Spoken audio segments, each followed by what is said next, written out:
2024ರ ಲೋಕಸಭಾ ಚುನಾವಣೆಯಲ್ಲಿ ವರ್ಕೌಟ್ ಆದ ದೋಸ್ತಿ 2028ರ ರಾಜ್ಯ ವಿಧಾನಸಭಾ ಚುನಾವಣೆಯಲ್ಲಿ ವರ್ಕೌಟ್ ಆಗುತ್ತಾ? 28ರ ರಾಜ್ಯ ವಿಧಾನಸಭಾ ಚುನಾವಣೆಯಲ್ಲಿ ಬಿಜೆಪಿ ಎಷ್ಟು ಸೀಟ್ಗಳಲ್ಲಿ ಸ್ಪರ್ಧೆ ಮಾಡುತ್ತೆ? ಜೆಡಿಎಸ್ ಎಷ್ಟು ಸೀಟ್ಗಳನ್ನು ಕೇಳುತ್ತೆ? ಸದ್ಯದ $1 ಮಿಲಿಯನ್ ಪ್ರಶ್ನೆ ಇದು. ಹಳೆ ಮೈಸೂರು ಭಾಗದಲ್ಲಿ ಜೆಡಿಎಸ್ ಪ್ರಾಬಲ್ಯ ಹೊಂದಿದೆ. ಹೀಗಿದ್ರೂ ಜೆಡಿಎಸ್ಗೆ ಸಿಂಹ ಪಾಲನ್ನು ಬಿಜೆಪಿ ಬಿಟ್ಕೊಡುತ್ತಾ? ಒಂದು ವೇಳೆ ಏನಾದರೂ ಬಿಜೆಪಿ ಬಿಟ್ಕೊಟ್ರೆ ಇಲ್ಲಿರುವಂಥ ಆಕಾಂಕ್ಷಿಗಳ ಪರಿಸ್ಥಿತಿ ಏನು? ಸದ್ಯದ ಕುತೂಹಲ.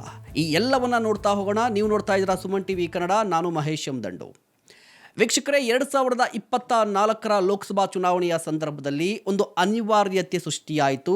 ಆ ಅನಿವಾರ್ಯತೆಯ ಕಾರಣಕ್ಕಾಗಿ ಬಿಜೆಪಿ ಜೊತೆ ಜೆಡಿಎಸ್ ಹೋಯಿತು. ಲೋಕಸಭಾ ಚುನಾವಣೆಯಲ್ಲಿ ವರ್ಕೌಟ್ ಆಯಿತು ದೋಸ್ತಿ. ಹಳೆ ಮೈಸೂರು ಭಾಗದಲ್ಲಿ 14 ಲೋಕಸಭಾ ಕ್ಷೇತ್ರಗಳ ಪೈಕಿ 12 ಲೋಕಸಭಾ ಕ್ಷೇತ್ರದಲ್ಲಿ ದೋಸ್ತಿ ಗೆಲುವನ್ನು ಸಾಧಿಸಿತು. ಸೊ ಹಳೆ ಮೈಸೂರು ಭಾಗದಲ್ಲಿ ಜೆ ಡಿ ಎಸ್ನ ಬಲ ಬಿಜೆಪಿಗೆ ಸೀಟ್ಗಳನ್ನು ತಂದುಕೊಡ್ತು.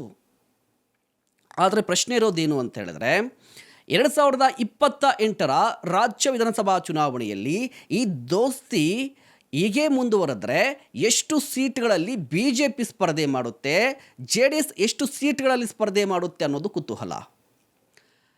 ಈಗಿರುವ ಟ್ರೆಂಡನ್ನು ನೋಡಿದ್ರೆ, ಸದ್ಯದ ಪರಿಸ್ಥಿತಿಯನ್ನು ನೋಡಿದ್ರೆ ಬಿಜೆಪಿ ಜೆ ಡಿ ಎಸ್ ಮುಂದಿನ ಚುನಾವಣೆಗೂ ಕೂಡ ಒಗ್ಗಟ್ಟಾಗಿ ಹೋಗುವ ಎಲ್ಲ ಸಾಧ್ಯತೆಗಳಿದೆ. ಬಟ್ ಇಲ್ಲಿ ಪ್ರಶ್ನೆ ಏನು ಅಂತ ಹೇಳಿದ್ರೆ, ಸೀಟು ಹಂಚಿಕೆಯ ಫಾರ್ಮುಲಾ ಹೇಗಿರುತ್ತೆ?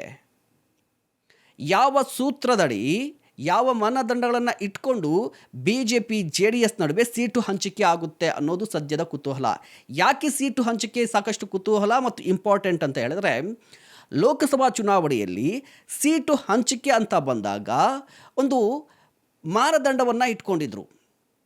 ಏನು ಮಾನದಂಡ ಅಂತ ಹೇಳಿದ್ರೆ, ಜೆ ಡಿ ಎಸ್ ಗೆಲ್ಲಬಹುದಾದ ಕ್ಷೇತ್ರದಲ್ಲಿ ಮಾತ್ರ ಸ್ಪರ್ಧಿಸೋದು ಅಂತ. 80% ಜೆ ಡಿ ಎಸ್ ಗೆದ್ದೇ ಗೆಲ್ಲುತ್ತೆ ಅನ್ನುವಂಥ ಕ್ಷೇತ್ರಗಳನ್ನು ಜೆ ಡಿ ಎಸ್ಗೆ ಬಿ ಜೆ ಪಿಯ ವರಿಷ್ಠರು ಬಿಟ್ಟುಕೊಟ್ರು. ಮಂಡ್ಯ, ಕೋಲಾರ, ಹಾಸನ.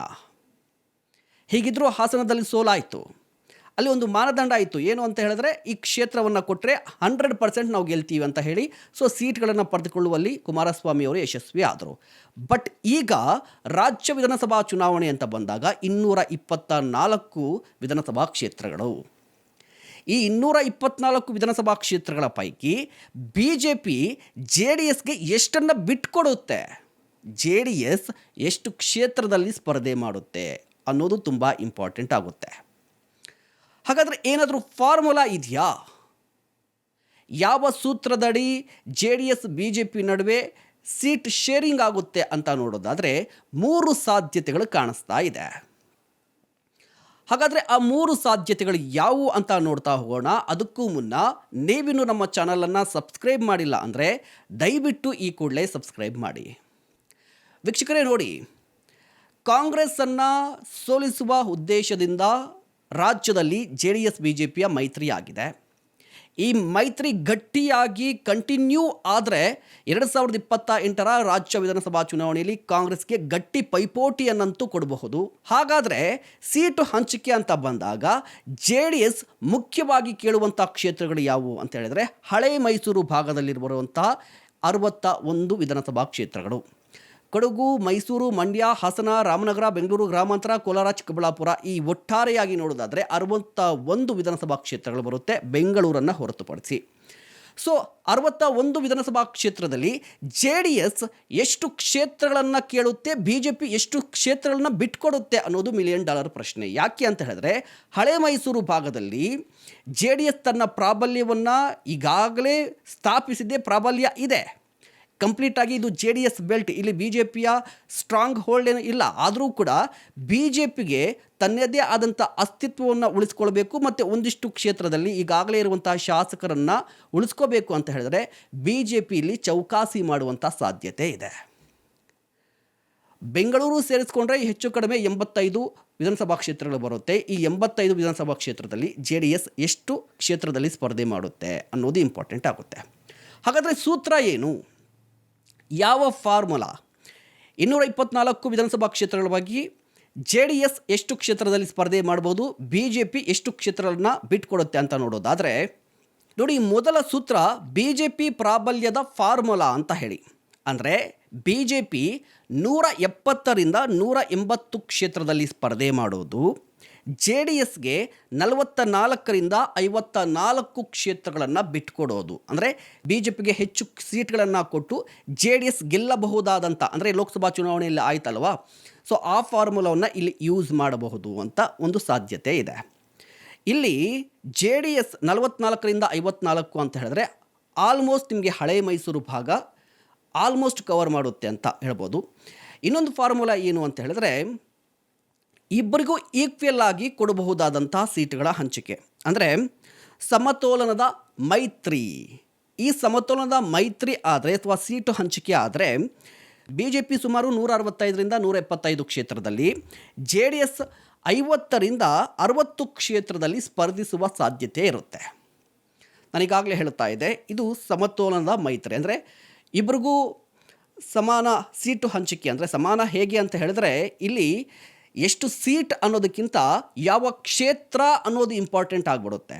ನಿಮಗೆ 50ರಿಂದ 60, 65 ಅಂತ ಬಂದರೆ ಹಳೆ ಮೈಸೂರು ಭಾಗದಲ್ಲಿ JDS ಆಲ್ಮೋಸ್ಟ್ ಎಲ್ಲ ಕ್ಷೇತ್ರದಲ್ಲಿ ಸ್ಪರ್ಧೆ ಮಾಡುವ ಸಾಧ್ಯತೆ ಇರುತ್ತೆ, ಗೆಲ್ಲುವ ಸಾಧ್ಯತೆ ಇರುತ್ತೆ. ಆಗ JDSನ ಅಸ್ತಿತ್ವ ಕೂಡ ಗಟ್ಟಿಯಾಗಿರುತ್ತೆ. ಅದೇ ಸಂದರ್ಭದಲ್ಲಿ BJP ಕರಾವಳಿ ಭಾಗ ಆಗಿರ್ಬೋದು, ಮಧ್ಯ ಕರ್ನಾಟಕ ಆಗಿರ್ಬೋದು, ಅದೇ ರೀತಿಯಾಗಿ ಉತ್ತರ ಕರ್ನಾಟಕ ಆಗಿರ್ಬೋದು, ಕಂಪ್ಲೀಟಾಗಿ BJP ಅಲ್ಲಿ ಸ್ಪರ್ಧೆ ಮಾಡುತ್ತೆ.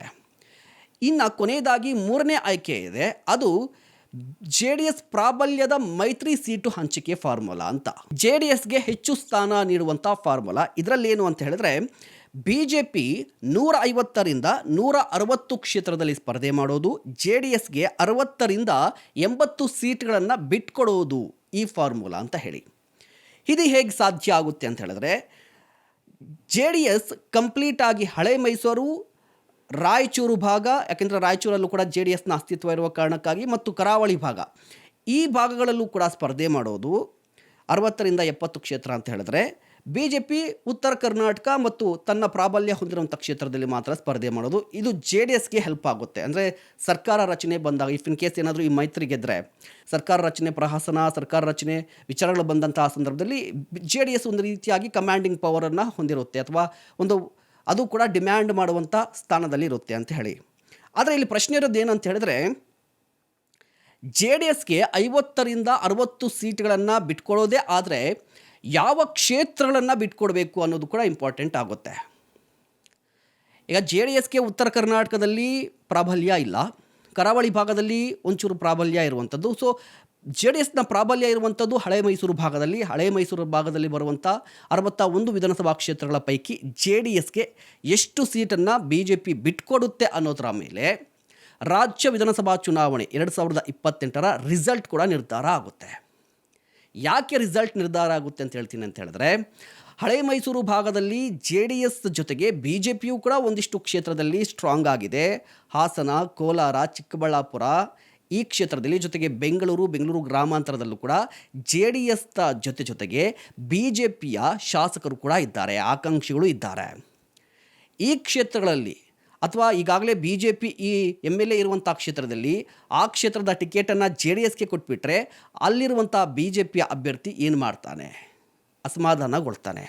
ಸೊ ಈ ಅಸಮಾಧಾನದ ನಡುವೆ ಎಲೆಕ್ಷನ್ಗೆ ಹೋದರೆ ರಿಸಲ್ಟ್ ಏನಾಗಬಹುದು? ಕೆಮಿಸ್ಟ್ರಿ ವರ್ಕೌಟ್ ಆಗಿಬಿಡುತ್ತಾ? ಅದು ಡೌಟ್. ಸೊ ಸೀಟು ಹಂಚಿಕೆ ನಿರ್ಣಾಯಕ ಪಾತ್ರವನ್ನು ವಹಿಸುತ್ತೆ ಮೈತ್ರಿ ವರ್ಕೌಟ್ ಆಗಬೇಕಾದರೆ. ನಿಮ್ಮ ಅಭಿಪ್ರಾಯ ಏನು? ದಯವಿಟ್ಟು ಕಮೆಂಟ್ ಮಾಡಿ. ಇಂತಹ ಮತ್ತಷ್ಟು ಕಂಟೆಂಟ್ಗಾಗಿ ನೋಡ್ತಾ ಇರಿ ಸುಮನ್ TV ಕನ್ನಡ.